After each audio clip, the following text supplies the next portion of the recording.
Ya, jadi begini, ujian sertifikasi ini memang sangat penting bagi kita, terutama untuk mahasiswa sebagai bagian dari pelengkap ya. Karena itu pelengkap untuk menunjukkan kompetensi kita ya. Nah, karena bidang kita mengambilnya bidang perbankan ya tentu bagus juga kalau mengambilnya adalah di bidang perbankan. Nah, salah satu ini adalah di dalam sertifikasi di Indonesia ini ada 2 lembaga yang memperoleh hak, yaitu satu Badan Sertifikasi Manajemen Risiko atau BSMR yang ini linknya asosiasinya dengan GAP, Global Association of Risk Professional. Yang satunya lagi adalah lembaga sertifikasi profesi perbankan, itu nasional gitu ya. Nah, apapun yang dipilih tentu sangat tergantung kepada selera kita ya. Tetapi perlu diingat bahwa kalau kita mengambil BSMR artinya kita mengambil levelnya nanti internasional. Jadi kalau sampai level 5 maka kita diakui sebagai certified secara internasional gitu ya. Oke. Nah, sekarang saya akan share yaitu yang terkait dengan bagaimana sih kiat untuk bisa memenangkan ini pertarungan ini. Apakah saya boleh pakai share screen ya?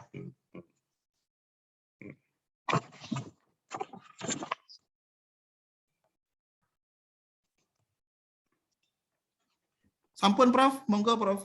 Saya yang share screen-nya saya yang offline itu yang tanpa yang, mungkin yang sudah ya satunya. Sudah bisa ya? Oke, terima kasih. Nah, oke. Nah, ini saya ingin tekankan di sini bahwa ujian sertifikasi ini pengalaman saya dari membimbing semuanya banyak sekali dari awal, maka yang penting harus ketika membaca soal itu harus memahami konsepnya. Karena sebenarnya setiap ujian ini bisa diklasifikasikan dengan 3 area. Apakah satu menanyakan tentang perhitungan kebutuhan modal, berarti itu bicara tentang dalam pilar Basel 2 itu adalah pilar 1, nanti bicara tentang keterbukaan dan sebagainya. Jadi tolong pahami materi dulu ya. Ini kayak ujian bahasa juga dalam banyak hal gitu ya. Jadi memahami makna daripada soal itu penting. Jangan sekedar menghafalkan soal saja. Tapi latihan yang diberikan tadi saya yakin sudah sangat melatih kita untuk bagaimana menjawab soal. Ya, jangan sampai terjadi istilahnya salah persepsi gitu ya. Nah, tentu setelah itu tolong juga berdoa gitu ya. Tentu ini penting, berdoa, tenang pikirannya dan sebagainya. Tidak boleh tidak tenang ketika ujian. Nah, karena kita juga tidak boleh terlalu tergesa-gesa gitu ya. Nah, itu tipsnya ya. Nah, saya tidak tahu ini karena ini dasarnya adalah offline, siapkan kartu identitas. Ya. Saya tidak tahu nanti ujiannya bagaimana, kalau ini berarti semuanya sudah di-read di kampus jadi satu kesatuan. Kenapa? Ini pernah kejadian seorang direktur ketika itu bersama-sama ujian pada saat pertama itu tidak lulus gara-gara stres KTP-nya ketinggalan. Nah, ketinggalan, anaknya menyusulkan penerbangan pagi, jam 8.30 itu sudah masuk di lapangan persiapan ujian di Jakarta, ternyata anaknya juga masih belum datang. Saya lihat, aduh Pak, ampun kalau kayak begini ya. Jadi tolong ini ya. Nah, nanti. Tapi ini karena semuanya sudah di-print oleh kampus, jadi kayaknya tidak terlalu masalah. Nah, sekarang saya akan mencoba melihat bagaimana sebenarnya struktur materi dari dari kita ini, dari manajemen risiko yang kita pakai ini ya, kita siapkan untuk ujian. Nah ini saya akan sekilas tripnya aja nanti ya kita. Nah ini sebenarnya ringkasannya seperti ini, chapter 1 ya. Nah, tolong ini chapter 1 dipahami benar sejarah ini. Jadi Basel 188 terus nanti ditambah lagi dengan menjadi 2004 ya. Nah, ini ya di 88 2004. Amandemennya ya. Nah, ini 86 ya. Amandemen. Tolong ini diingat amandemen. Nah, risikonya kredit ya. Pertama ini baru pasar, baru operasional. Nah, risiko lain ini bisnis, strategis, dan reputasi. Nah, itu yang harus kita paham. Nah, nanti juga harus paham tentang bank, pengertian bank. Lisensi dari deposit ya, untuk mendapatkan ini, menerbitkan cek ya, ini. Nanti akan saya share. Ini walaupun ini agak cepat ya, nanti nggak apa-apa. Nah, ada satu namanya risk di pengertian risiko ya. Tolong diingat pengertian risiko sama beda dengan risk event dan risk losses. Kalau risk event itu kejadiannya, tapi kalau risk losses itu bicara tentang ini apa kerugian akibatnya. Nah, untuk risiko kredit nanti diingat bahwa tingkat risiko kredit itu akan meningkat ketika terkait dengan debitur karena padanya pengangguran dan suku bunga yang tinggi. Nah, ini risiko berasal dari namanya external shock dan economic mismanagement. Ini berarti pada bicara tentang level negara, bukan pada level bank. Nah, aturannya apa? Dulu tradisional itu modal dan kas minimum gitu ya. Nah, itu intinya. Nah, ini yang selalu keluar ini adalah mengapa diatur, karena bicara tentang alasan systemic risk, run on bank gitu ya. Nanti tolong ini jadi atensi kita ya, ini penting ini ya. Jadi ini poin-poin penting mengapa harus diatur. Nah, contoh yang selalu dipakai untuk operasional nanti bicara tentang bearing bank. Selalu ingat ya, bearing bank ya. Dampak setiap kejadian itu ada yang langsung bagi konsumen, yaitu kesehariannya menjadi makin susah.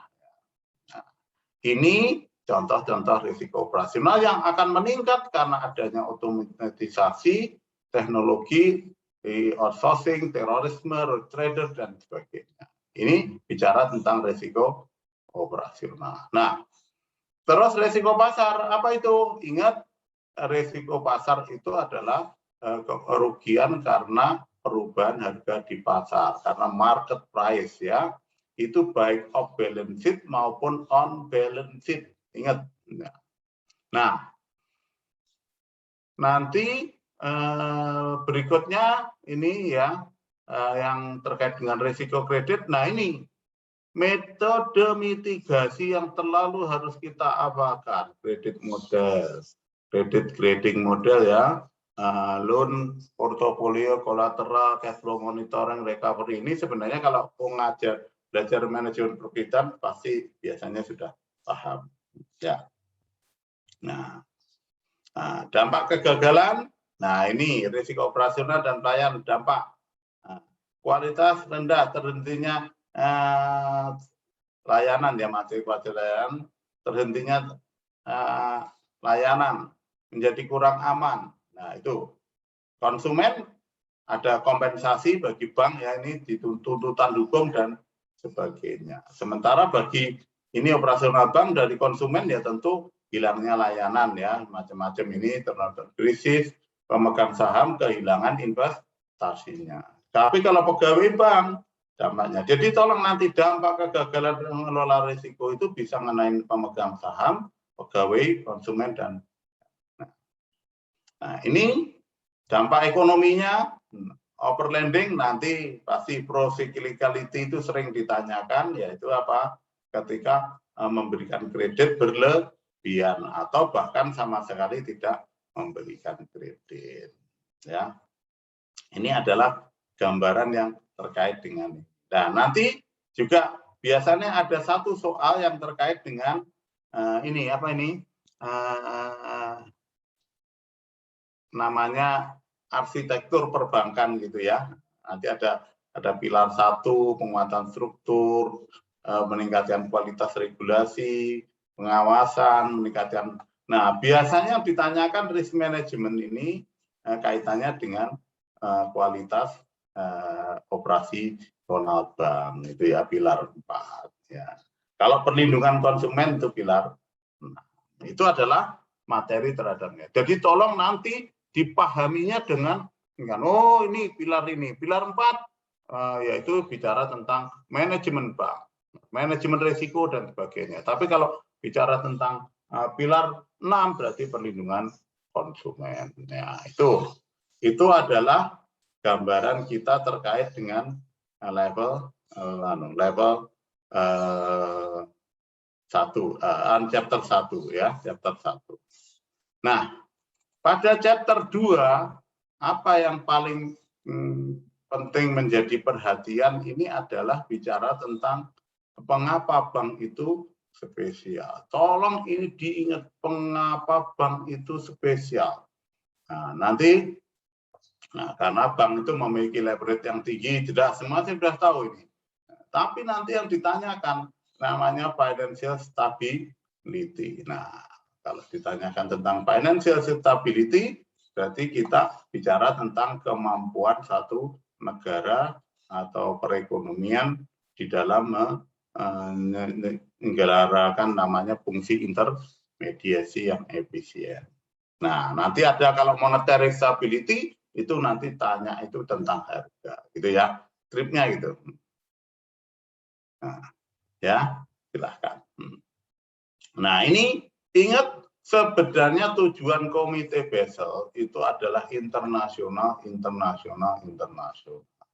Jadi aslinya tujuan awalnya itu. Tapi karena dianggap perlu, penting, itu juga baik, maka akhirnya juga diterapkan pada level bank-bank nasional atau regional. Nah, ini nanti ada istilahnya bobot risiko, tolong selalu diingat yang namanya bobot risiko. Kalau kredit itu biasanya adalah 100%, kalau cash 0%. Ingat, ini kalau ada pertanyaan nih cash sama ini adalah bicara tentang bobot risiko. Artinya begini, kalau bank mempunyai cash ya tidak ada risiko kreditnya, maksudnya begitu. Kalau punya obligasi negara ya tidak ada, kenapa? Negara pasti bisa bayar karena apa? Bisa nyetak duit. Itu loh maksudnya ya.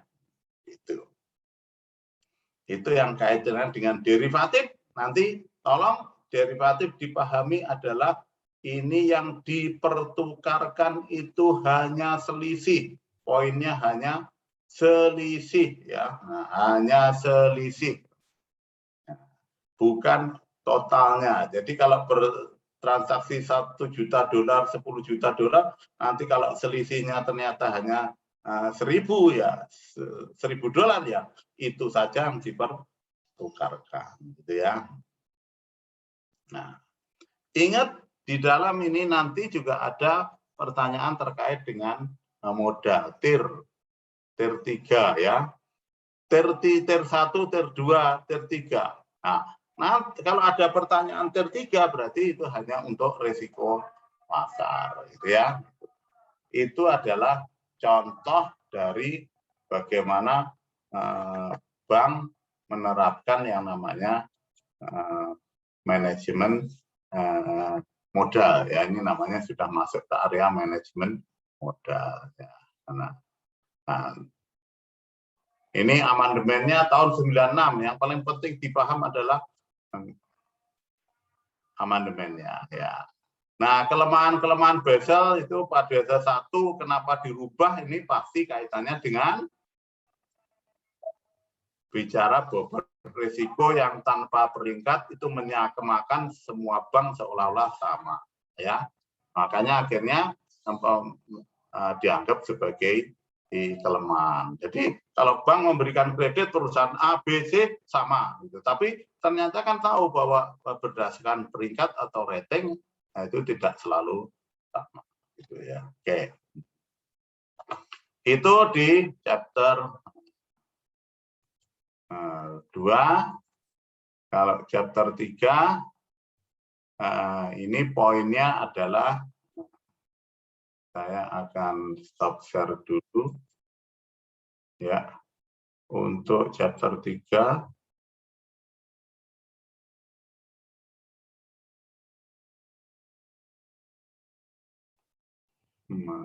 chapter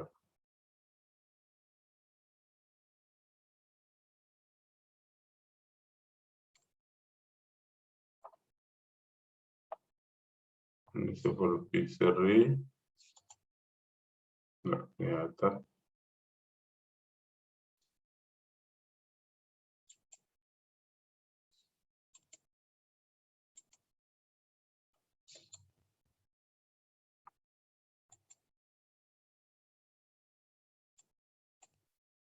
Nah, ini untuk chapter 3, ini ringkasannya itu seperti ini.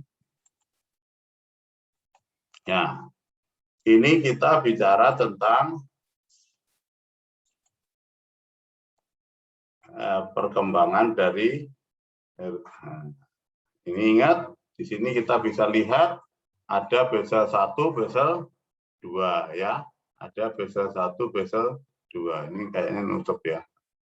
Nah, kalau Basel 1, yang ini adalah Basel 2 gitu ya. Dianggap Basel 2 lebih sensitif terhadap risiko dan fleksibel gitu ya. Nah, ini ya ini tolong, makanya tadi saya bilang pilar 1 itu tentang menghitung kebutuhan modal ya. Pilar 1. Nah, sementara yang pilar 2 itu bicara tentang proses review oleh otoritas. Jadi apa ini? Yang perlu diperhatikan adalah interest rate di banking book. Jadi suku bunga di banking book dan risiko kredit terkait dengan risiko konsentrasi. Nah, ini berarti apa? Ngomong BMPK dan sebagainya itu termasuk di pilar 2. Dan pilar 3 bicara tentang market disiplin. Nah, market disiplin. Nah, ini adalah kenapa dikembangkan. Nah, karena adanya meningkatnya penggunaan metode kuantitatif di perbankan salah satu. Nah, ini ditempuh dengan cara apa? Dengan cara konsultasi ya. Nah, ini pendekatannya gitu. Nah, ini karena masih sama 8%, tapi ada dikenal namanya transisi ya, itu ada proses transisi ya. Nah, minimum dan actual capital, nah, ingat 8% adalah minimum. Negara tertentu otoritasnya diperkenankan untuk melakukan perubahan. Makanya di banyak negara ini juga beda, ada yang 8,5, ada yang 8,5, ada yang 9% rasio kebutuhan. Gitu ya. Ini yang 3, level chapter 3. Jadi ringkasannya seperti ini untuk level 3.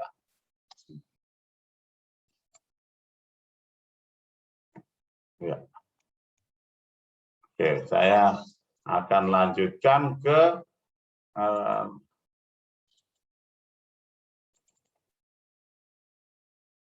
nah, ini terkait dengan resiko pasar dan treasury.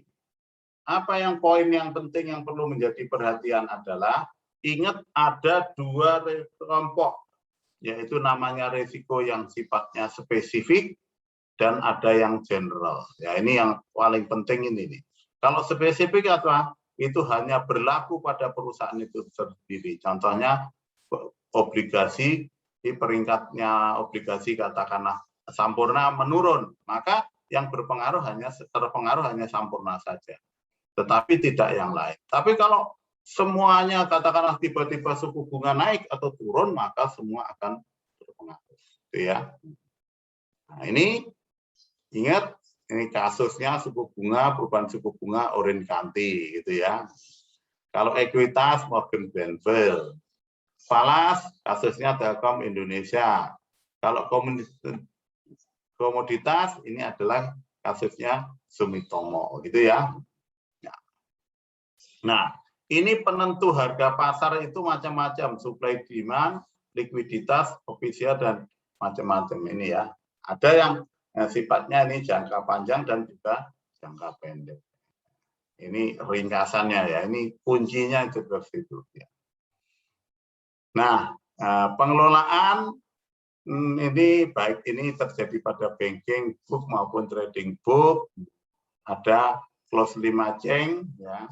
Ada istilah basis risk. Ini tolong nanti diingat ini basis risk, perubahan harga antara harga satu posisi dengan instrumen yang lainnya. Ini basis. Jadi dasarnya itu berbeda ya. Kalau dasarnya berbeda maka nanti implikasinya juga akan berbeda. Nah, ini kita akan tahu namanya nanti mark to market dan treasury. Jadi memang ini banyak ya, waktu kita memang agak nih ya.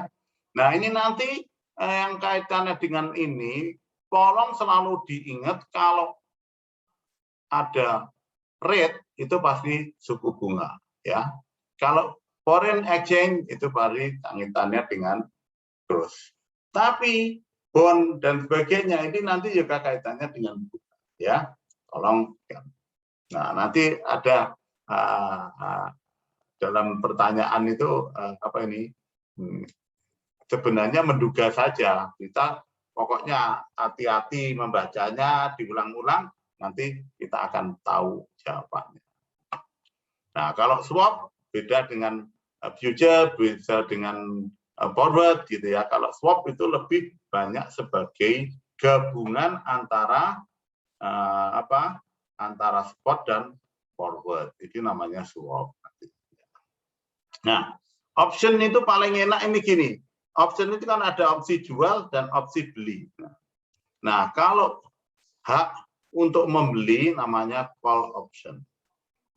Coba kalau ada coba Raisa ini ya, contoh Raisa kalau mau beli bakso diapain Raisa? Dipanggil kan?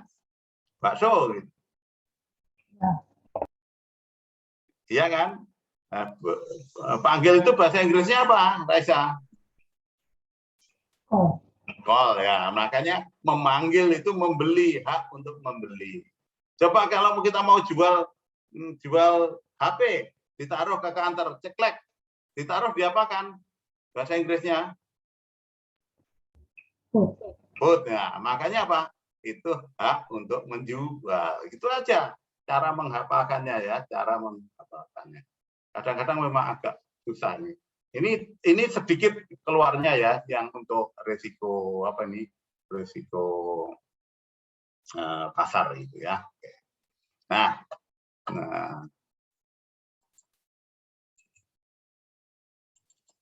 cepet-cepetan.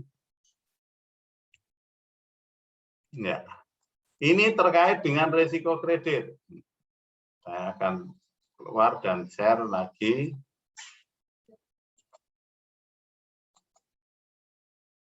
Nah, ini resiko kredit. Nah, ini tolong nanti untuk resiko kredit itu ada beberapa kategori ya. Ada namanya sovereign. Kalau sovereign itu berarti kredit kepada satu institusi negara gitu ya. Corporate berarti ke korporasi, retail itu biasanya ke korporasi, perusahaan kecil atau personal. Nah, nanti ada bicara tentang portfolio management. Nah, apa yang penting untuk dipahami di bagian ini adalah adanya beberapa pendekatan yang dipakai. Pendekatan yang pertama namanya standar, itu berarti mengikuti Basel 1. Nah, yang berikutnya yang namanya IRBA Foundation dan IRBA Advanced. Ini ada beda-bedanya. Biasa kalau ini yang banyak ditanyakan, ini kalau foundation itu hanya menghitung PD-nya sendiri saja. yang lainnya dihitung otoritas. Kalau ya ini IRBA, ini PD, LGD, EAD-nya dihitung, gitu ya. Nah, ini macam-macam. Nah, kalau nanti yang tanyakan stress test, ini biasanya bicaranya tentang portofolio, gitu ya. Jadi ini sebenarnya ringkasan dari materi. Nah, sekarang ini di dalam ujian-ujian sekarang ini sudah tidak lagi kayak menghafal penuh gitu ya. Kalau dulu memang menghafal penuh pada zaman-zaman. Tapi yakin ya, percaya semuanya bahwa mahasiswa mereka yang belajar pengalamannya tidak terlalu lama di bank itu malah tingkat kelulusannya lebih tinggi. Karena apa? Karena tidak tercampur dengan praktek. Ini 100% teoritik, ini 100% pengetahuan, gitu ya. Karena itu ya kita harus bisa bisa benar-benar menunjukkan kemampuan analisis kita di dalam mengerjakan. Nah, oke, itu yang kita berikutnya. Yang berikutnya kita akan masuk ke materi.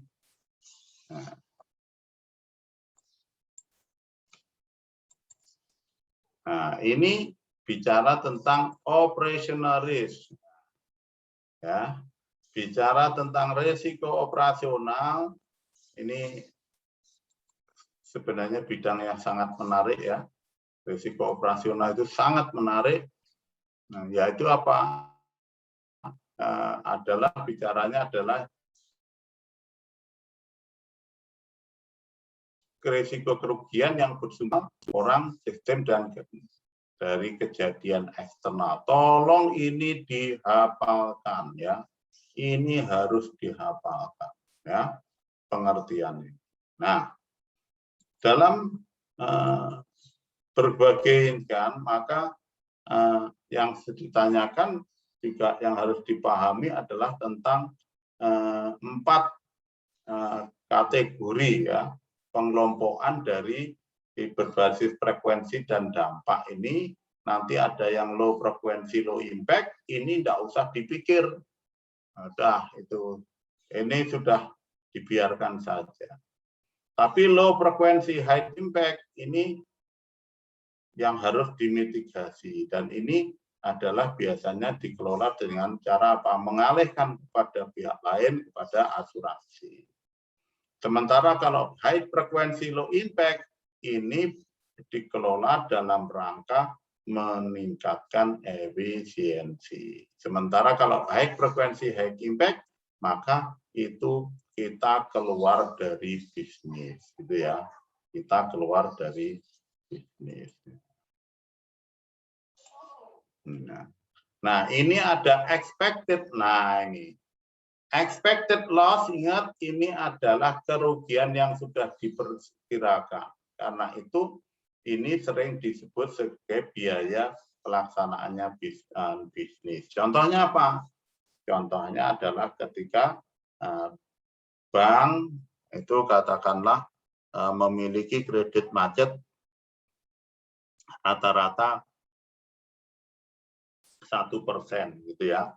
Maka dia menaikkan biaya kredit itu 1% untuk mengkompensir kerugian 1%. Atau supermarket biasanya punya tingkat kehilangan katakanlah 1%, maka dia akan menaikkan harga itu 1%. Itu ya maksudnya ya. Nah, expected itu yang seperti itu, unexpected itu adalah sesuatu yang tidak bisa tidak terduga, dan ini tentu biasanya jumlahnya cukup besar ya. Ini saya pikir semua sudah pernah dapat ini, sudah membaca ini ya. Nah, ini contoh internal proses, nanti harus ya kita harus ngerti. People, nah ini risiko yang berasal dari orang, yaitu apa? Yaitu walaupun kita tahu bahwa karyawan itu aset utama, tapi ketika dia melakukan sesuatu yang salah, maka mereka akan menjadi sumber risiko kita, termasuk katakanlah fraud dan sebagainya, ya. Nah, ini indikasi-indikasinya, ya. People risk itu akan meningkat kalau contohnya adalah turnover karyawannya selalu tinggi, ya. Ini bisa menimbulkan, ya, contoh-contoh dari kerugian ini. Oke. Nah, people risk ini yang terjadi ini, ya, apa ini? Karena kesalahan, ya, karena kesalahan. Nah, oke. Nah, kita akan lanjut ke materi berikutnya, yaitu yang kait dengan 7, ya. Jadi cepat saja ini. Ini hanya mengingatkan saja ini. Nah, ini terkait ini, maka pada chapter 7 ini ringkasannya sebenarnya seperti ini saja. Bisa diringkaskan seperti ini. Ya.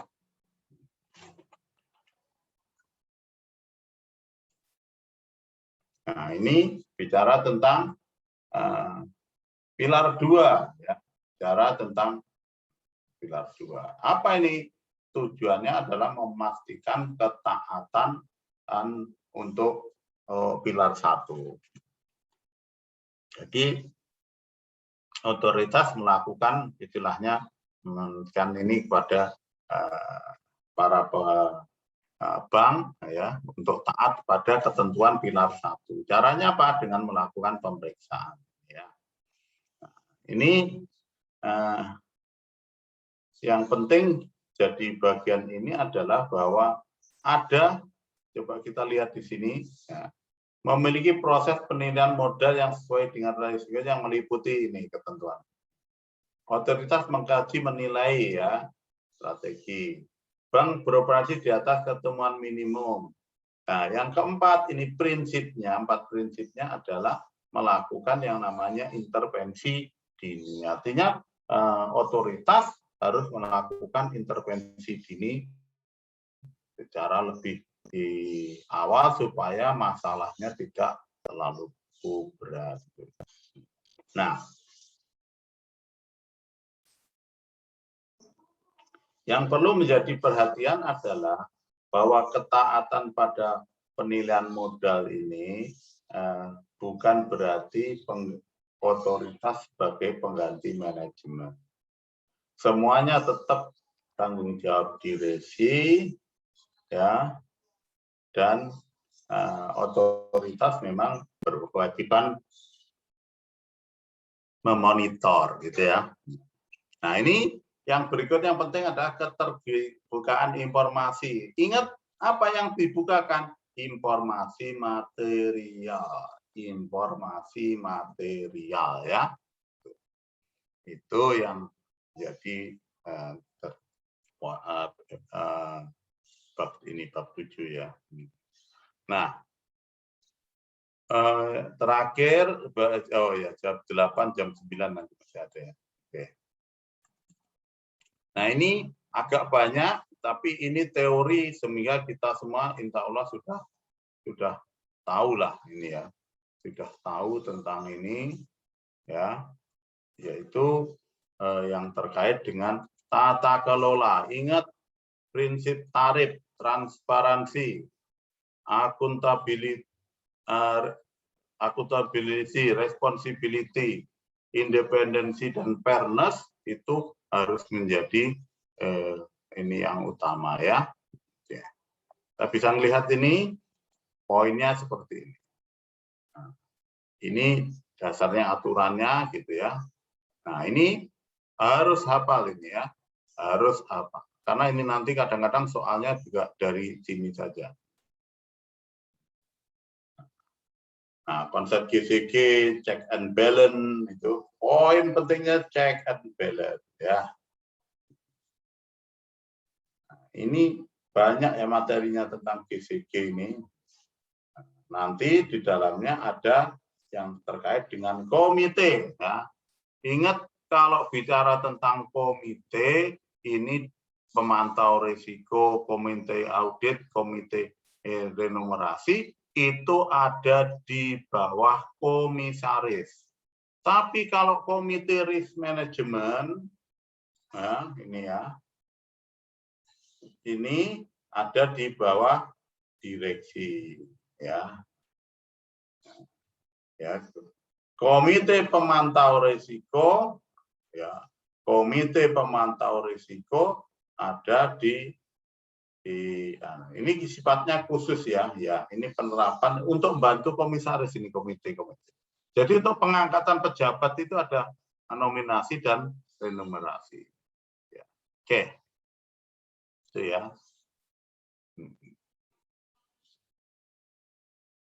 Nah, sekarang kita masuk ke materi yang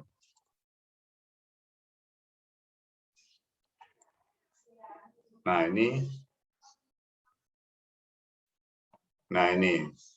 peranan Bank Indonesia ya, nanti kebijakan moneter, ini ya, ini sudah tidak perlu, ini pasti lulus ini. Kenapa? Materi ini materi yang ada di bank dan lembaga keuangan atau semuanya ya, jadi bukan materi-materi yang ingat, tapi nanti dalam manajemen risiko kita harus ingat tentang ini awal urutan identifikasi, pengukuran, monitoring dan pengendalian. Ini urutannya harus benar ya. Ini harus benar.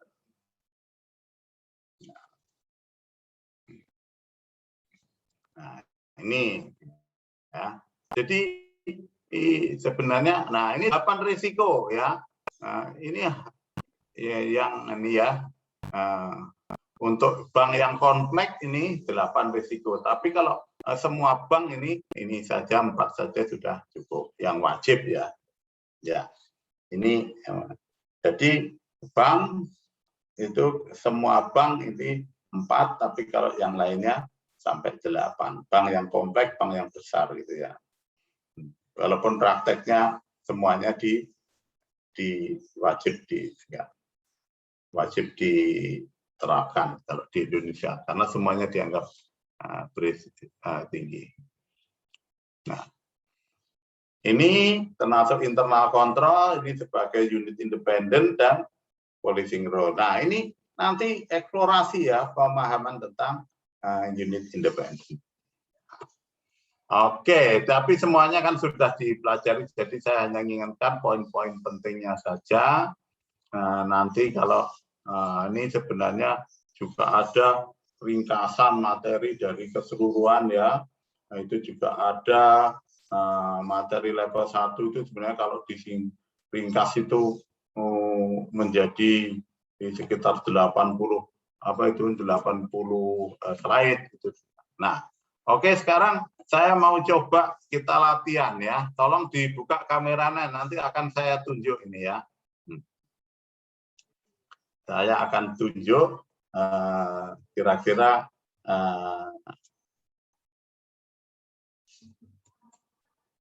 ya. Prof, sebelum lanjut, Prof. Ya. Mohon konfirmasi, Prof, untuk ujian besok, Prof, itu soalnya 50 multiple choice dan waktunya 1 jam 15 menit ya, Prof ya? Ya, begitu. Ketentuannya seperti itu. Makanya harus agak cepat ya nanti di dalam ujiannya ya. Kalau tidak berubah ya seperti itu ketentuannya ya. Ketentuannya itu. Baik. Ya, jadi sebenarnya yang ditanyakan ya ini ketentuannya ya, ketentuan terkait dengan ujian ini.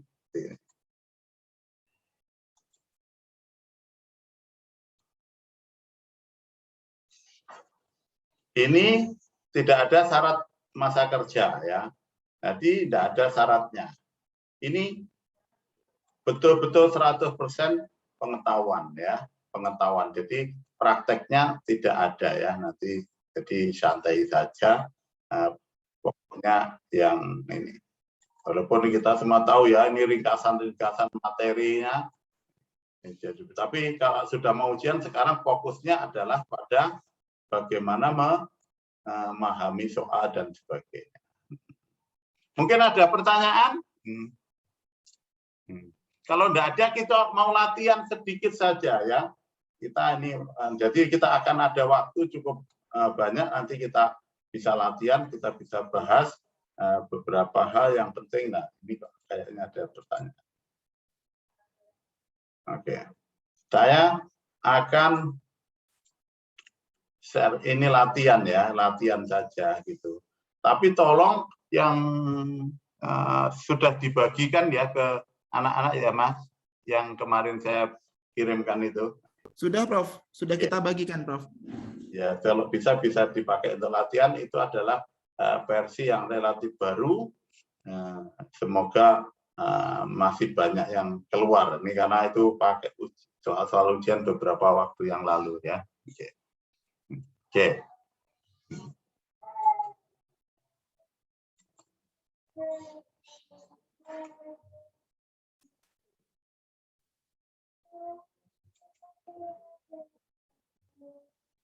Oke. Saya mau tanya, metode perhitungan risiko operasional yang paling sederhana. Masih ingat? Ayo, silahkan. Yang mana?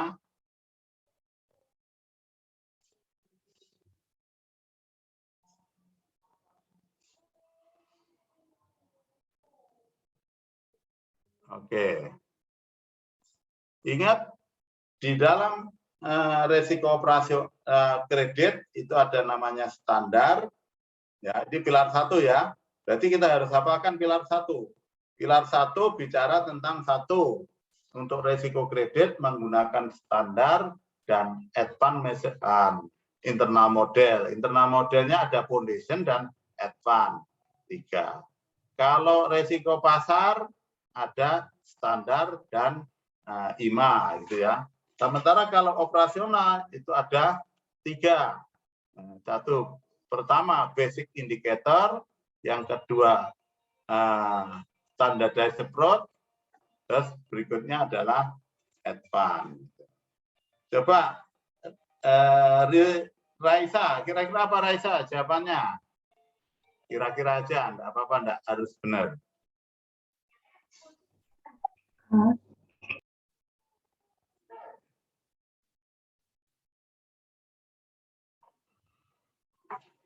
Ayo coba kita latih. Lisa?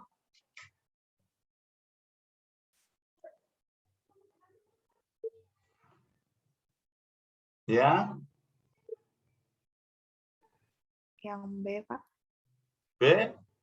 Nah, kita cek jawabannya. Basic indikator ya. Yang paling sederhana. Nah, ini ada 3 pendekatan basic indikator dan itu ya. Oke. Berarti itu tadi kita harus basic indikator ya. Nah, itu harus kita harus hafal ya. Nah, ini sebenarnya ada slide yang merupakan ringkasan itu, coba saya lihat.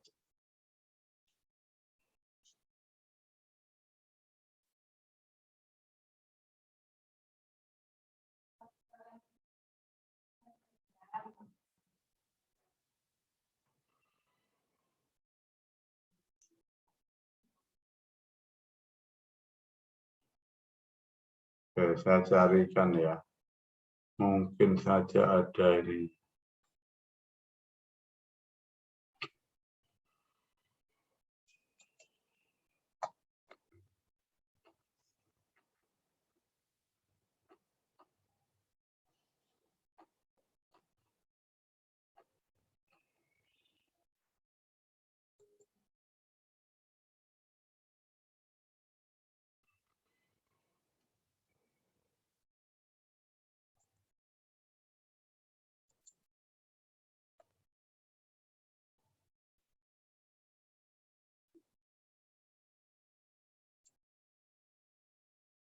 Ini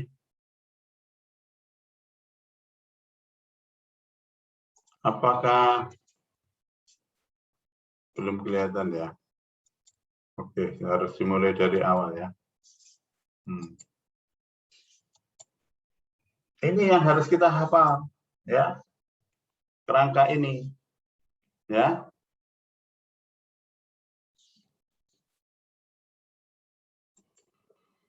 Ya. Jadi Mbak Raisa itu harus hafal ini ya. Jadi kita bicara tentang ini pilar 1 itu risiko pasarnya ini metodenya standar dan internal ya. Kalau risiko kredit standar IRBA, ada PIRBA, AIRBA. Kalau risiko operasional ini ada basic indicator, ada standar dan ada advanced measurement approach gitu ya. Ya, itu harus hafal ya. Oke.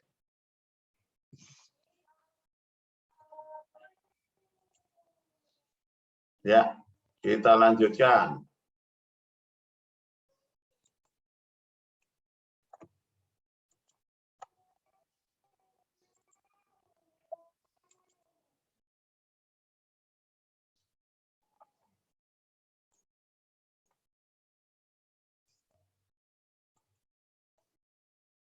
Ya.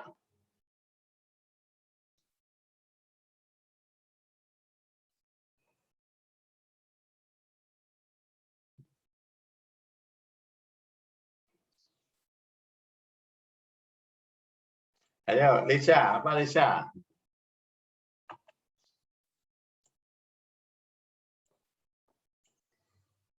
Apa, Lis? Coba dibaca Mbak Lisa soalnya Mbak. Soalnya dibaca dan jawabannya apa. Yuk.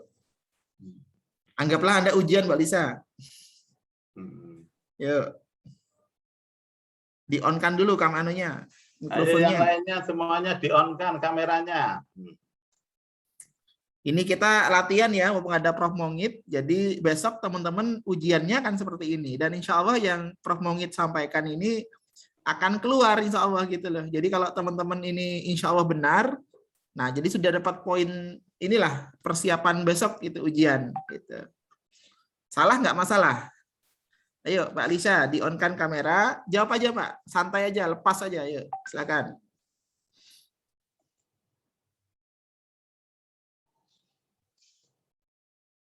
Halo Widya, Erika, Noni, dibuka. Baik. Jika, ayo, Lutfi.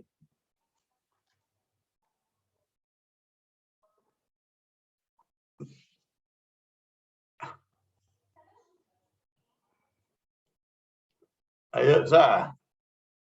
Atau siapa? Ayo, silakan. Sigit. Sigit ini hadir atau tidak nih, Git? Hadir, Prof. Ayo, buka kameranya, Git. Ini kebijakan moneter Bank Indonesia yang paling tepat. BI rate, Prof. BI rate. Nah, ini instrumen yang paling tepat ya. Oke. Nah, sip. Bagus ya. Instrumennya ada. Sekarang sudah menjadi Bank Indonesia 7 days repo ya. Oke. Ya.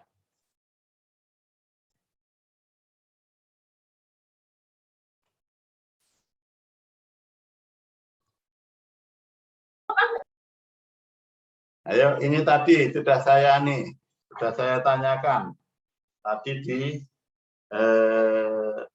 kaitannya dengan supervisory review proses. Oke, ini kita tunjuk aja.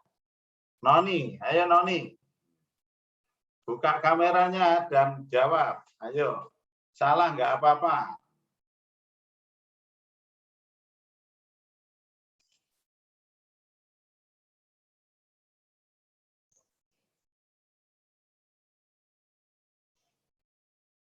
Nah, ini karena ditanyakan ini adalah prinsip keempat. Ingat tadi, prinsip keempat itu bicara tentang early intervention. Ya, kita cek. Maka early intervention. Ya, itu berbeda. Nah, intervensi menjaga agar modal bank tidak jatuh di bawah tingkatan minimum. Ya, nah itu. Nah, ini sebenarnya ada di mana? Coba kita lihat di chapter 7 tadi ya. Kita cek di chapter 7. Nah, ini. Soal ini tadi sebenarnya terkait dengan yang di chapter 7. Nah, ini.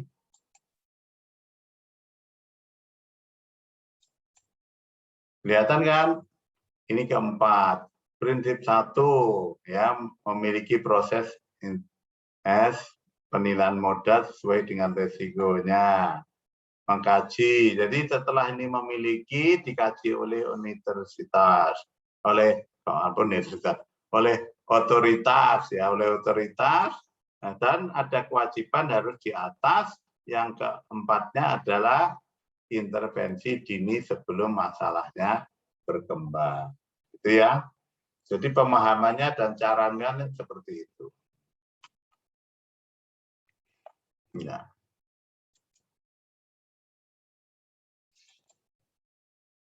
Oke. Kita lanjutkan latihan.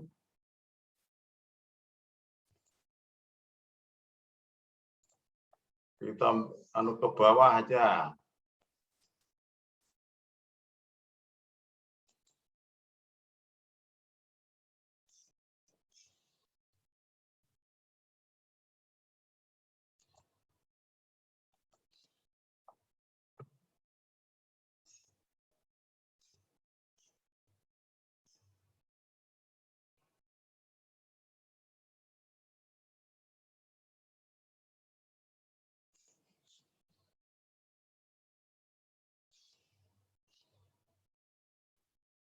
Ya, ini kira-kira yang mana jawabannya?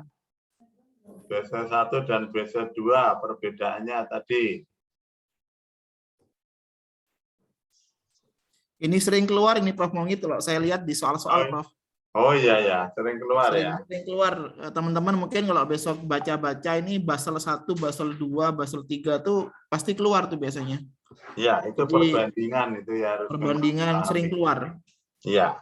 Nanti yang membedakan adalah kalau Basel 3 itu liquidity-nya itu menjadi, selama ini liquidity dianggap tidak penting, tapi sekarang menjadi penting gitu ya. Oke. Yeah. Oke, jawabannya ting. Karena Basel 1 tidak ada quantitative impact study. Karena Basel 1 itu langsung dibuat, pokoknya tiba-tiba bagaimana, pokoknya BIS tiba-tiba membuat. Nah, itulah proses ya. Buat ada dulu, nanti diperbaiki. Itu adalah prinsip penting yang menurut saya sangat bagus. Jadi memang awalnya harus seperti itu. Ya.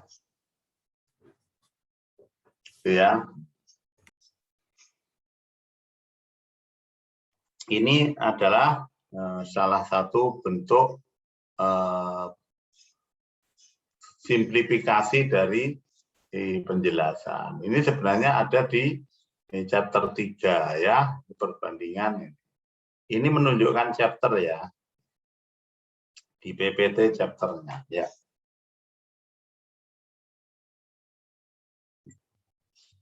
Nah, oke.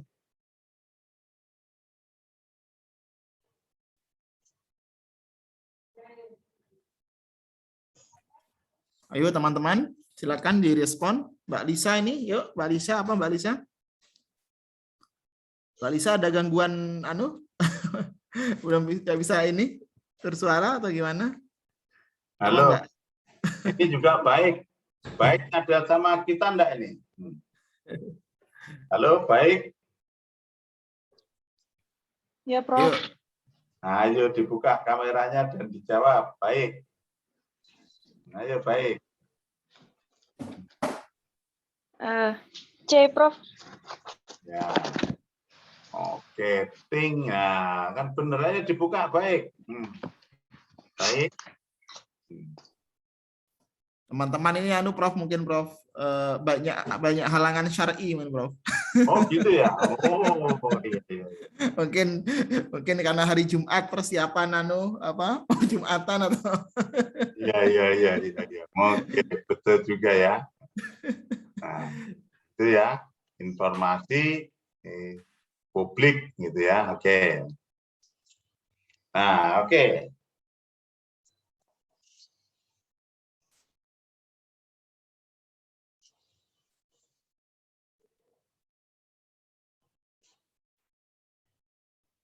Ini bearing bank itu kan harga. Jadi kira-kira ini kaitannya boundary risk-nya itu berhubung dengan apa?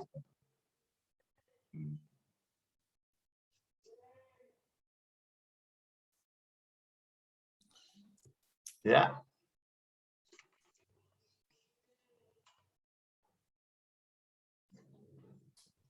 boundary event itu apa, Prof? Jadi di dalam manajemen risiko itu boundary event itu adalah batas. Jadi ini masuk mana itu sebenarnya agak saling apa? Hubungan itu, Prof. Bersinggungan, betul. Iya. Jadi tidak bisa dipastikan ini sebenarnya mana ini gitu ya. Nah, itulah disebut dengan istilah boundary event ya. Ya, B berarti. Sebenarnya ini masalahnya itu sebenarnya bearing ini kaitannya operasional, internal risk atau apa gitu. Nah ini kan kita bicara tentang lemahnya pengendalian, berarti internal proses dan risk people dan kejadian gitu ya. Gitu ya.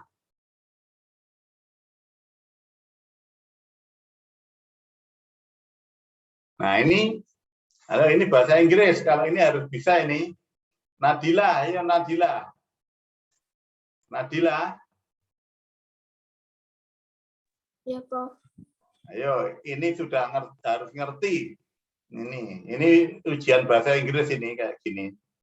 Anda punya keberuntungan lah, because you speak English, you know English very well. So from the question ya, you can detect with the right answer.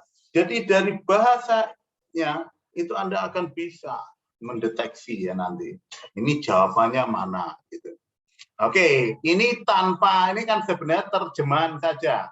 Oke, Nadila, jawabannya mana? A, Prof. A. Nah, kan betul gitu. Nah, ya, betul ya Nadila. Jadi walaupun tidak memunculkan dirinya, ternyata jawabannya juga benar, ya. Oke. Ini ya. Category tanpa jaminan, unsecure ya. Tuh. Ini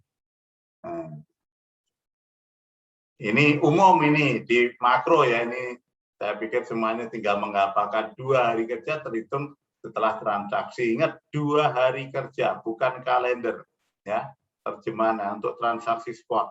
Walaupun ini kalau tergantung ini, tapi sebenarnya ini maksudnya adalah high volume transaction. Tapi kalau kita katakanlah transaksi ke bank yang punya money changer ya langsung juga beli dolar langsung dapat dolar gitu ya. Oke.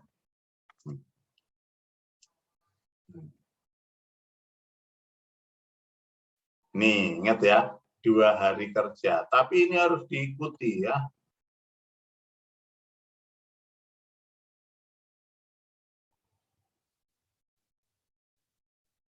Oke, saya tunjuk ini Windy. Windy Fitri. Ada? Ada, Prof. Oke. Ayo ini tidak perlu kan, tapi yang dipakai hanya logika saja.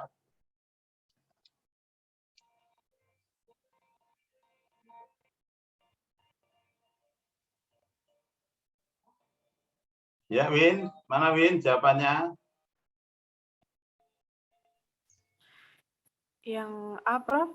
Oke, kita cek jawabannya. Ah, juga betul. Ternyata malu-malu enggak menunjukkan ya. Nah, Bit.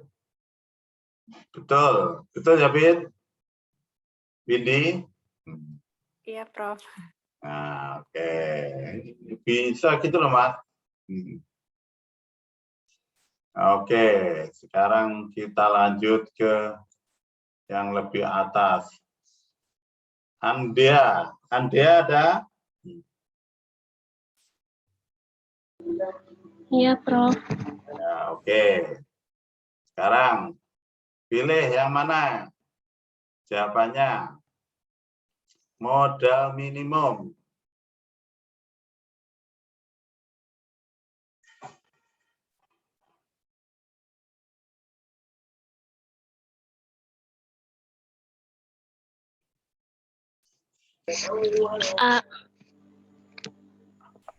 A. Ya, yang lain A ya. Nah, oke, ingat ini gambarnya seperti ini. Pilar 1, minimum capital, credit risk, standardized, ada IRB-nya, nah foundation dan advance, gitu ya. Terus market risk, amendement, ya. Nah, ini kalau market risk itu standar dan IMA. Operasional, standardized, basic indicator dulu, standardized, terus advance, gitu ya. Ini cara memahami struktur di pilar 1 Basel 2. Oke.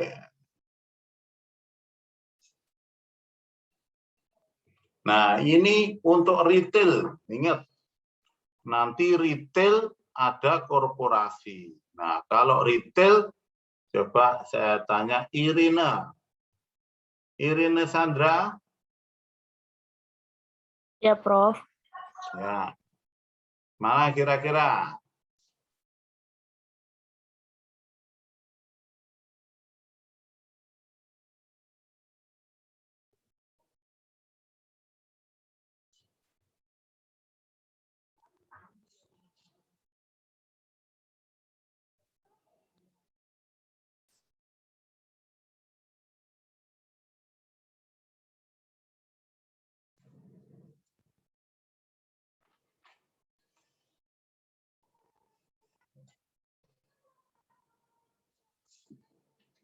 B mungkin, Prof.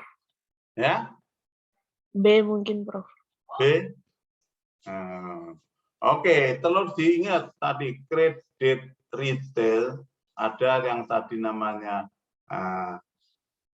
grading, ada scoring. Ingat ya, kredit scoring sama kredit grading model. Kalau multivariate model itu kalau ini kita ekonometrika itu regresi multivariat gitu ya. Oke. Nah, scoring. Kalau korporasi pakai grading model gitu ya. Tolong diingat ya. Nah, tolong diingat ini.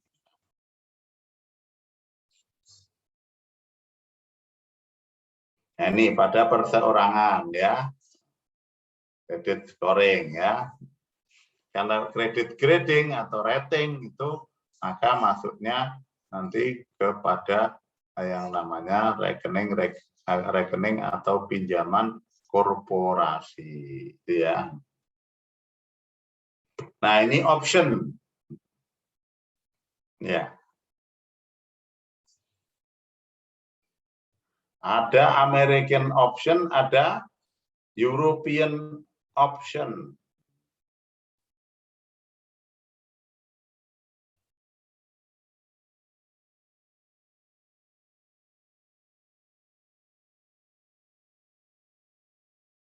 Ingat, American option itu bisa dilaksanakan setiap saat ya.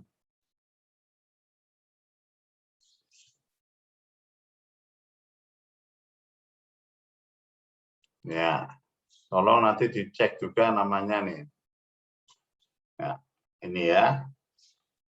Setiap saat sepanjang waktu option. Makanya setiap saat itu harian sampai jatuh tempo ya. Ya, ingat European absent hanya pada saat jatuh tempo. Ya, tolong diingat ini. Ya. Nah, ini risiko operasional meningkat.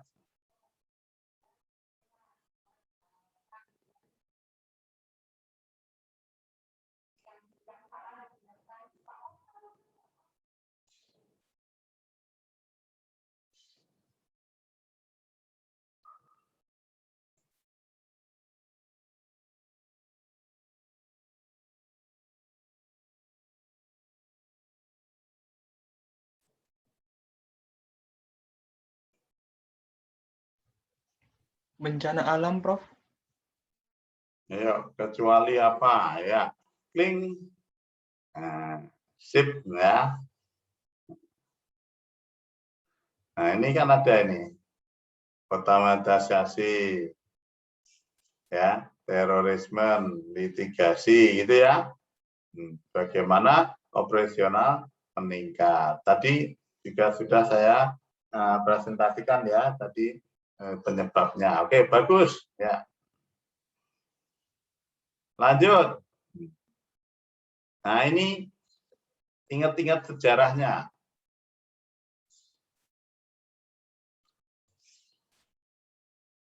Jadi Basel itu, Komite Basel itu mengeluarkan aturan yang makin membatasi bank saat Indonesia melakukan deregulasi perbankan.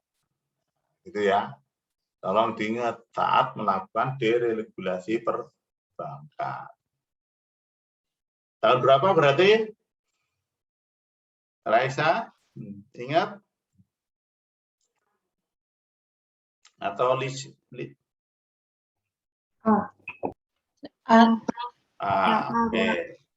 Ya, link 88. Ya, ini ya, Basel Code 88 gitu ya. Tuh. Nah, ini agak tricky pertanyaan ini. Yaitu risiko konsentrasi kredit diatur di mana?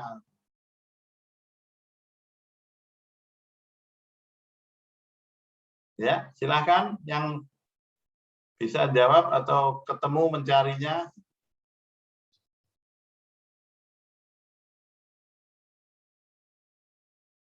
Yang A, Pak. Pilar Ingat, kalau bicara tentang pilar 1 itu hanya menghitung kebutuhan modal. Yang kedua, supervisory review proses. Pilar 3 bicara tentang keterbukaan. Kalau ini kaitannya kira-kira menghitung modal enggak? Enggak kan? Berarti pilar 1 pasti hilang. Terus pilar 3, apakah ini keterbukaan? Tidak. Maka kita bisa memastikan ini jawabannya ada di ini. Pilar 2. Nah, ini. Portofolio kesenikan. Oke. Itu ya. Jadi waktu menjawab kita pakai analisisnya seperti itu. Kalau kita nggak tahu, cari yang salah dulu, yang kira-kira nggak mungkin. Maka kita coret, nanti kalau ketemu tinggal 2, milihnya itu tinggal 2. Probability-nya sudah 50%, 50%. Beda dengan yang kita akhir gitu ya. Pak Dimas, Mas Dimas, Oke, Prof. itu besok ujiannya di mana itu lokasinya? Rencananya online, Prof. Oh, online ya, oke. Iya, online, Prof. Oke, kalau online, ya, beda dengan yang offline ya. Jadi online itu gimana nanti saya tidak ngerti mekanismenya ya, kalau yang online. Tapi latihan-latihannya kan sudah cukup banyak ya teman-teman. Jadi saya mengira kalau dari jawaban-jawaban ini tadi rata-rata sudah relatif sudah familiar dengan soal-soal ini kan gitu ya. Kayaknya sudah familiar ya Mas Dimas ya. Nah, ini peringkat. Ini Bank A menyalurkan dana kepada perusahaan dengan rating B. Bank B menyalurkan pada CC. Ingat prinsip rating, semakin awal hurufnya dan semakin banyak maka semakin baik. Jadi AAA lebih baik daripada AA, B lebih baik daripada C. Nah, oke, sekarang saya minta tolong untuk Dini. Halo Dini. Ya, Prof. Ya, oke. Kira-kira yang mana jawabannya yang ini, Din? C. Ini logika saja. C, Prof. Lebih besar daripada kebutuhan modal Bank B. Ya. Kira-kira benar apa salah? Kita cek. Ting. Oh, kebalik ini. Yang benar adalah B ini. Ini salah masangnya ini. Ya, yang benar adalah lebih besar karena Bank C berisiko lebih tinggi. Jawabannya yang benar adalah ya, oke, betul ya jawabannya ya. Lebih besar daripada kebutuhan modal B karena salah. Ini salah saya. Tetap yang benar yang ini. Karena ini lebih kecil itu maksudnya Bank A lebih kecil ya. Oke, saya ini maksudnya adalah Bank A lebih kecil daripada. Jadi Bank A kebutuhannya modal lebih kecil ya. Tadi siapa yang jawab ya? Nah, jadi yang benar yang lebih kecil Bank A. Kenapa? Karena dia memberikan kredit dengan rating yang lebih tinggi, lebih baik. Sementara C ini risikonya lebih tinggi, maka kebutuhan modalnya harus lebih tinggi. Jadi Bank B lebih tinggi daripada Bank A. Gitu. Lebih kecil daripada kebutuhan modal Bank B. Oke. Oke. Nah, ini ya, C ini ya, ingat seperti ini ya.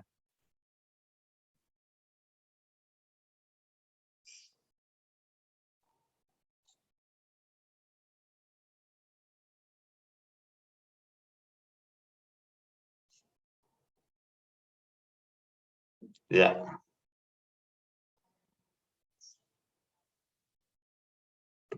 Foreign exchange swap.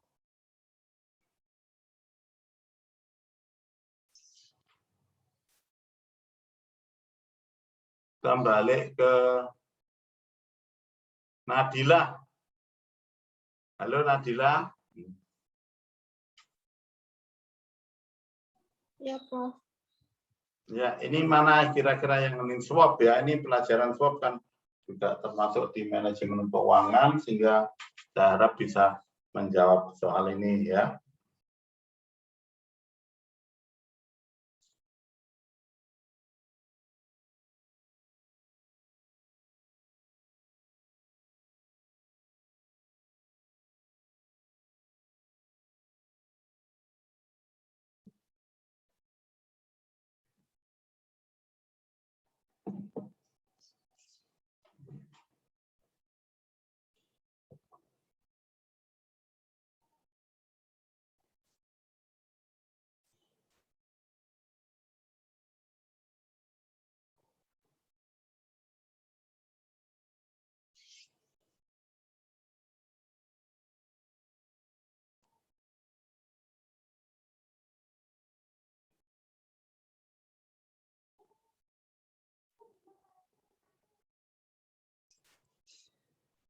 Ya, yang mana?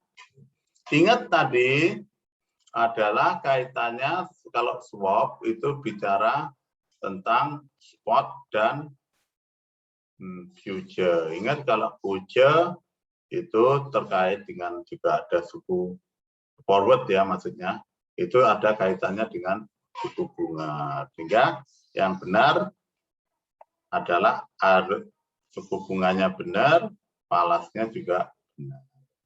Nah, kaitannya ini ya, mengandung risiko suku bunga. Karena apa? Ini berbeda ini, coba ini dilihat di sini ya. Foreign exchange swap merupakan suatu kombinasi antara spot dan forward, dan harga antara harga spot dan forward menunjukkan perbedaan suku bunga dalam kedua mata uang, gitu ya. Risiko suku bunga. Kenapa itu? Karena anggapannya begini. Kenapa kok falasnya enggak? Karena falasnya di dalam hal ini adalah orang itu langsung bertukaran gitu loh, bertukaran.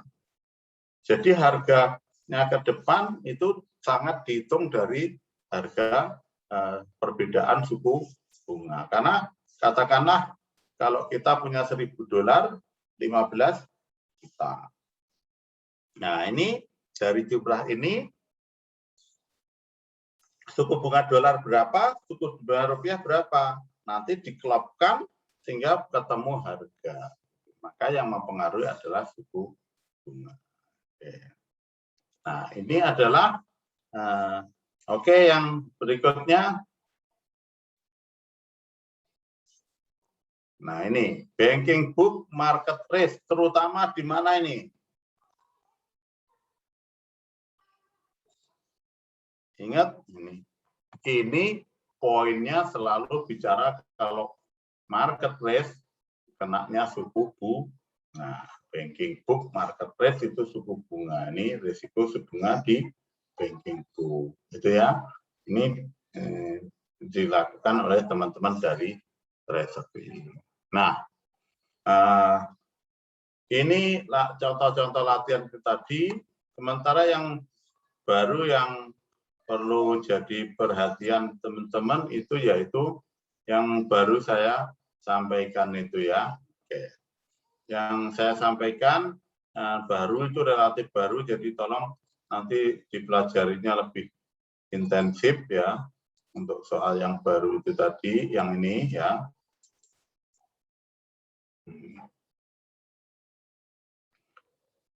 Nah, ini tadi tentang definisi bank, izin, menerima simpanan, menyalurkan kredit, dan mengeluarkan. Ini tadi di bab 1 ya, ini bab 1 ini ada yang. Nah, terus risiko sistemik, ini ada lagi kan? Nah, ya, risiko sistemik. Nah, ini Basel 1 hanya risiko kredit saja. Ini sebenarnya ya semuanya sudah pasti sudah bisa ya, nah, sudah bisa mengerjakan ya. Nah, ini yang teori-teori yang terkait dengan tadi. Ini sudah ada jawabannya. Ini relatif baru ya, ditolong di. Nah ini. Nah ini kan sebenarnya logika soal ini. Risiko bagi karyawan apa ya? Pasti kehilangan pekerjaan. Bertambahnya jam, tidak perlu dipikir, ini yang penting logikanya saja ya.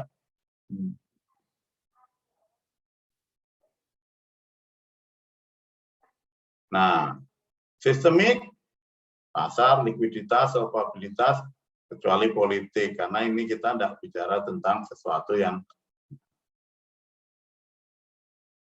Nah, ini gearing, leverage ya. Nah, nanti saya akan tunjukkan apa ini jawabannya ya. Ya.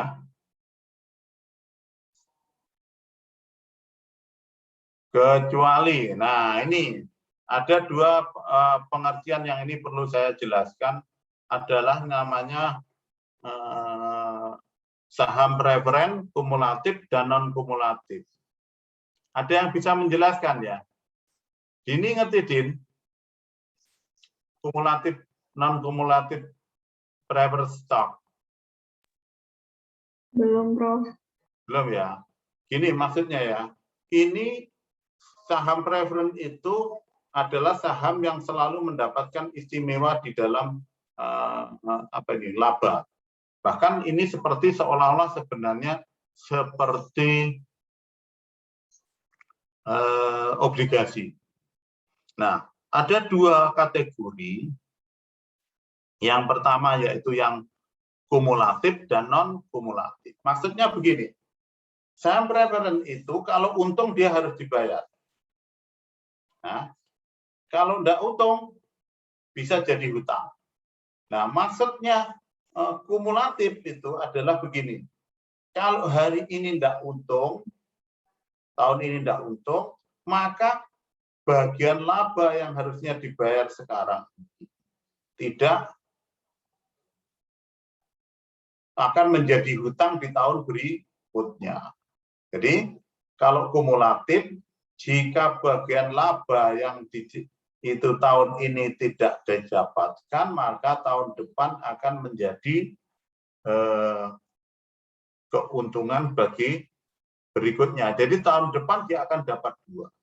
Tapi kalau non kumulatif, kalau hari ini tidak untung, dia tidak dapat, ya tahun depan juga tidak dapat. Nah, non kumulatif itu dianggap sebagai tier 1. Sementara kalau kumulatif itu dianggap sebagai tier 2. Nah, perlakuan itu apa? Kenapa tier 2? Karena itu dianggap sebagai hutang saja. Nah, hutang jangka panjang. Nah, kalau modal tier 3 itu biasanya disebut sebagai modal pinjaman ya. Disebut juga modal pinjaman jangka pendek. Itu ada perlakuan perhitungannya nanti kalau di level 3 itu memang benar-benar dibahas lebih detail ya.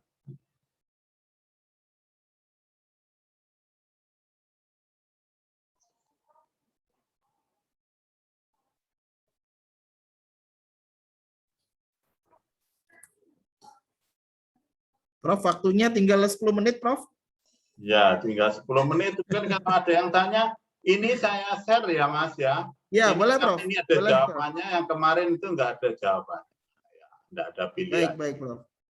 Oke, saya akan share ini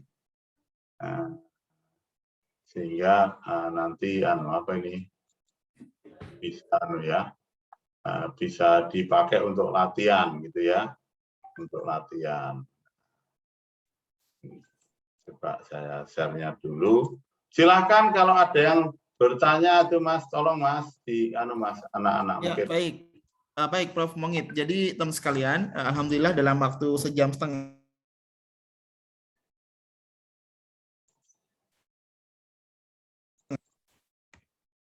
kita sudah sama-sama mendengar dari beliau motivasi dan beberapa contoh-contoh soal. Dan harapan kami sebenarnya kawan-kawan besok waktu ujian, ya, insya Allah tidak akan mengalami kesulitan apapun. Karena yang beliau sampaikan lebih kurang akan insya Allah ditanyakan pada saat ujian. Ya. Dan kalau saya boleh sedikit memberikan kesimpulan teman sekalian, bahwasanya yang beliau sampaikan itu mencakup 4 hal sebenarnya. Yang ini mungkin bisa dijadikan garis bawah. Yang pertama terkait dengan governance. Ya, jadi governance ini menyangkut aspek komisaris, tadi kan direksi, ya itu sering keluar teman sekalian. Bahkan saya kemarin sempat salah menjawab itu waktu ujian BSMR. Karena yang agak menjebak itu Prof adalah komite manajemen resiko dengan pemantau manajemen resiko itu agak sama itu. Ya, ya. Jadi kalau kita nggak paham betul, kalau komite manajemen resiko di bawah direksi. Kalau pemantau di bawah komisaris. Jadi ini kalau teman-teman agak kurang paham, nanti kebalik-balik nanti. Eman soalnya ya. Yang pertama, yang kedua tentang Basel tadi. Prof tadi sampaikan, Basel 1, Basel 2, mungkin Basel 3 barangkali. Juga mohon dibaca juga. Dan alhamdulillah kan teman sudah belajar di mata kuliah manajemen keuangan perbankan kemarin semester lalu ya. Bahkan sudah belajar di BLK sudah ada, bahkan tentang moneter juga sudah ada. Nah, ini coba besok dielaborasi, kalau perlu agak sedikit dihafal ya. Karena pasti keluar. Ya, yang kedua.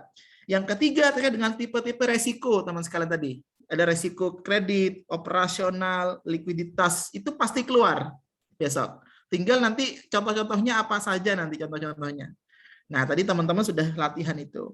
Lalu yang keempat adalah terkait dengan aspek yang terkait dengan ekonomi moneter tadi. Jadi kayak mata uang tadi ada spot ya, ada forward ya.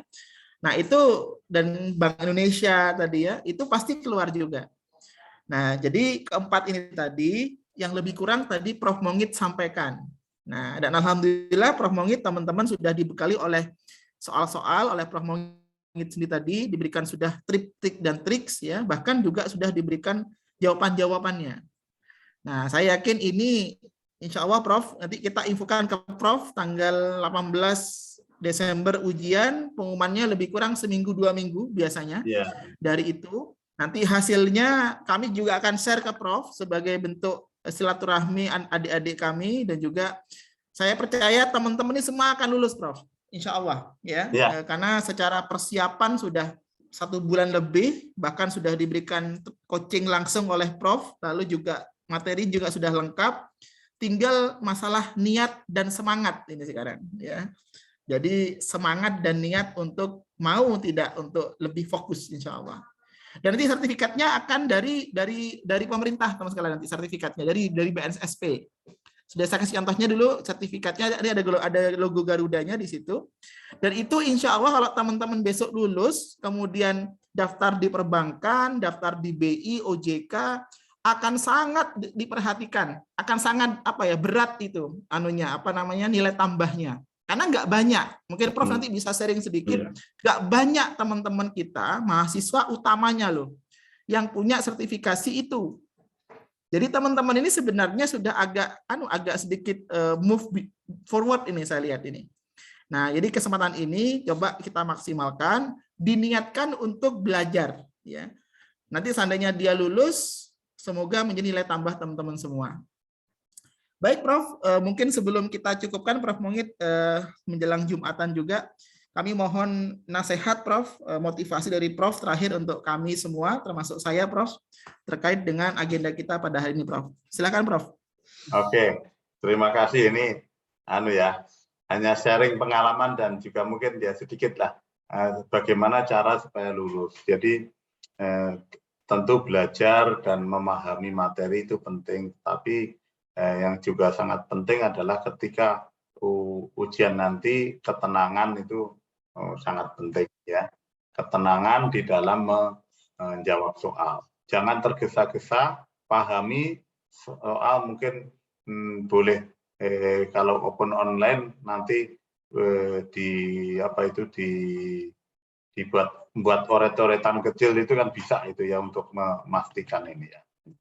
Oke. Dan saya harap nilainya cukup bagus ketika ujian ini, karena ini adalah sertifikat yang mungkin hanya di Indonesia hanya beberapa perguruan tinggi saja yang membekali ini. Sehingga kalau nanti nilainya bagus, insya Allah akan berkontribusi di dalam kita mencari kerja gitu ya, di dalam mencari kerja. Gitu. Nah, karena apa? Karena ini sertifikat pendamping ijazah ini merupakan salah satu nilai tambah yang bisa kita didapatkan untuk menunjukkan kualitas kita ya, untuk menunjukkan kualitas kita. Makanya jangan setengah-setengah, bekerjanya tetap serius ya, gitu, untuk mendorong supaya kita benar-benar istilahnya itu menunjukkan kita ini spesial gitu ya, menunjukkan kita spesial gitu. Nah tentu itu hanya bisa dicapai dengan keseriusan, kerja keras, semangat dan motivasi tinggi gitu ya. Oke. Tapi saya yakin dari pembahasan kita hari ini, dari latihan soal itu sebenarnya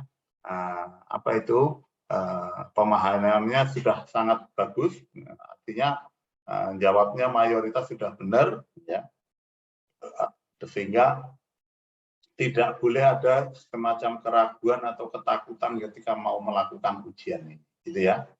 Tidak usah takut, tidak usah apa istilahnya grogi atau minder, karena persiapannya sudah dilakukan. Dan tadi kalau lihat contoh-contoh yang soalnya yang sudah ada di situ, wah luar biasa itu Pak Dimas, luar biasa ini, wah saya melihat aja senang itu tadi itu. Oke. Mungkin itu Pak Dimas yang bisa saya sampaikan. Yeah. Baik, Prof. Baik, tanpa mengurangi hormat dan terima kasih pada Prof. Mongit, kami atas nama program studi kelas internasional, Prof. Prodi Ekonomi kami, Prof. Jadi kami ini kelas internasional, Prof, tapi di bawah Prodi Ekonomi, Prof. Oh, jadi ya? Namanya Prodi Ekonomi, punya 2 program, program internasional dan program reguler, Prof. Nah, jadi yang reguler ini seperti yang dulu kita di UNER, Prof. Jadi pakai bahasa Indonesia. Nah, yang kelas internasional ini kita pakai bahasa Inggris, Prof. Jadi, oh iya, kapan-kapan saya datang ke sana ngajar pakai bahasa Inggris ya. Boleh, Prof. Iya. Atau Prof, kalau seandainya nggak perlu ke sini, lewat online pun bisa, Prof. Oh iya. Tapi kan lebih istimewa ya, bisa ketemu Risa, Dini, atau Raisa, gitu kan langsung kan bagus itu ya. Iya, Prof. Insya Allah, Prof. Nanti kalau ada program ini aja, kalau ada program penulisan tesis dan publikasi, skripsi dan publikasi itu mungkin boleh saya. Iya. Baik, Prof. Nanti kita agendakan, Prof. Insya Allah. Prof, nanti kapan waktunya yang cocok diinfokan, Prof. Nanti coba kami kondisikan, Insya Allah, Prof. Ya. Baik, teman sekalian, nggak terasa sudah hampir 2 jam kita berdiskusi dengan beliau, Prof. Mongit, dan kami sangat bersyukur dan sangat berbangga karena Prof. Mongit berkenan dan teman-teman juga sampai terakhir ini masih membersamai ya, dan saya percaya teman-teman juga menyimak dari sana walaupun tidak on kamera, dan semoga ikhtiar Prof. Mongit dan kita semua ini memudahkan langkah kita untuk insya Allah untuk ujian secara khusus ya, dan secara umum adalah untuk menimba ilmu ya, menambah ilmu kita ya, pengalaman kita, sehingga teman-teman nanti ketika lulus S1 menjadi sarjana ekonomi benar-benar diakui, tidak mengaku-ngaku tadi saya katakan ya. Dan Pak Dimas dan Prof. Mongit ini tentunya juga tidak kemudian emosional sekedar bicara, tidak. Jadi kami semua juga sudah tersertifikasi gitu loh. Jadi Prof. Mongit, saya itu juga sudah tersertifikasi manajemen resiko. Jadi kalau Pak Dimas dan Prof. Mongit ini ngomong agak semangat ya barangkali karena kami sudah pernah pengalaman sebelumnya. Jadi kami lebih kepada sharing saja. Dan semoga langkah-langkah kami yang kecil ini bisa membuat teman-teman lebih baik ya, dan juga lebih siap ketika sudah selesai dari S1 nanti. Jadi tidak ada semacam penyesalan kenapa kok saya S1 di ekonomi, tapi memiliki sebuah kebanggaan gitu. Karena sudah memiliki tadi Prof katakan ada pendamping ijazah tadi, tidak hanya IPK 3,9, tidak hanya kemudian sertifikat ya, transkrip, tapi juga ada yang sifatnya tadi. Jadi bahasa Inggrisnya tersertifikasi, memang TOEFL-nya tinggi, kemudian keahliannya juga diakui keuangan perbankan. Jadi kalau seandainya nanti ada lowongan-lowongan ya, itu sudah masalah nasib aja. Jadi bukan masalah kita nggak mampu, tapi masalah nasib karena sudah secara kualifikasi sudah ada gitu. Jadi nama itu Pak Dimas dan Prof. Mongit ini adalah membuat kawan-kawan semua, insya Allah ikhtiar pasca lulus dari S1 ekonomi ini punya nilai tambah. Gitu. Nanti perkara teman-teman mau S2, mau mungkin bekerja, mau apapun sudah siap. Begitu kira-kira ya. Baik, Prof, sebelum kita akhiri, mungkin berkenan Prof kita foto bersama Prof dan teman-teman sekalian. Jadi akan diambil foto Mas Danang sebentar, dan semoga teman-teman bisa meng-on-kan diri walaupun hanya 1 menit 2 menit. Ada Mbak Irin, Mas Sigit, Mbak Nadila, Mbak Cika, Mbak Andea, Mbak Windy, Mbak Erika, Mas Lutfi, Mbak Safira, ada Mbak Noni mungkin. Silakan bisa kita ambil foto sebentar, kenang-kenangan dengan Prof. Mongit dan teman-teman yang lain. Mas Sigit ada, Mbak Windy, Mbak Erika mungkin, silakan. Mbak Irin. Oke, ditunggu ya. Saya tunggu 1 menit, 2 menit ya untuk mengkondisikan diri. Ya. Oke, Mbak Irin, Mas Sigit sudah mulai kelihatan, walaupun masih blur. Mbak Windy masih hitam. Mbak Vira ini kayaknya mati lampu ya Mbak Vira. Kok gelap?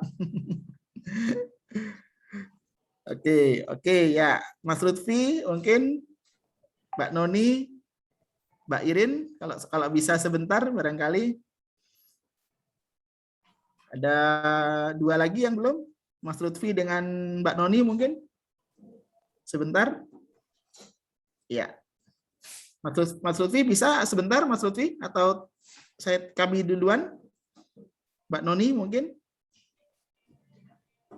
Oke. Mbak Noni bisa? Atau ada halangan? Ada kendala? Mas Lutfi ada kendala? Kalau ada kendala kami izin duluan atau kami tunggu? Oke ya, duluan ya. Baik. Baik, ayo kita kondisikan dulu. Nanti Mas Danang bisa menghitung, Mas Danang. Nanti akan diambil oleh Mas Danang dari IPF. Ya, silakan kita ambil 2 kali ya. Pertama mungkin agak formal, yang kedua kalau agak sedikit informal silakan. Ya. Ya, silakan Mas Danang.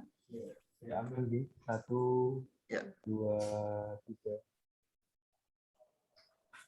Ya. Yang kedua, Mas. Yang kedua kita ambil informal, ya. Belum.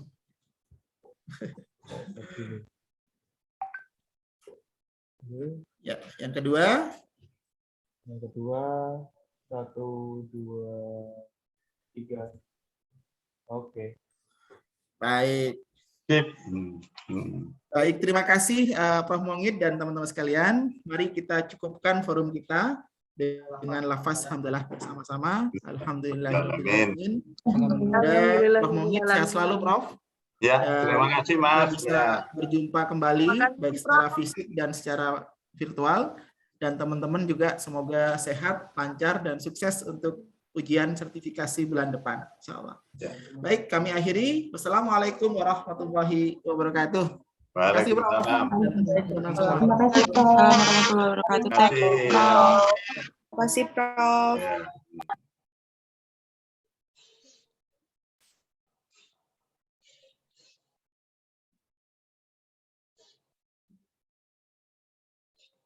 Cowoknya cuma 2 kok ya? Yang laki-laki cuma 2. Ya? Enggak apa, Pak. Belum kok, belum on. Belum on. Saya.